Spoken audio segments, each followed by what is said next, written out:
Hello and welcome everyone to a new video on your channel, Mr. Tech Tips. Before watching the video, don't forget to subscribe to our channel and don't forget also to like this video. In today's video, I will show you how to check battery health on iPhone with iOS 26. To do this, you have just to go to Settings and after that, go to the option of Battery.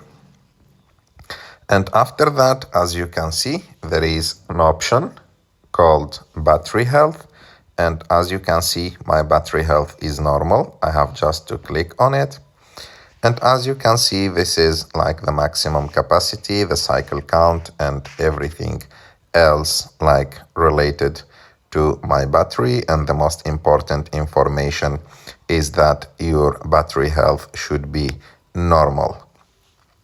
I hope that you like this video. If you like this video, don't forget to subscribe to our channel to like this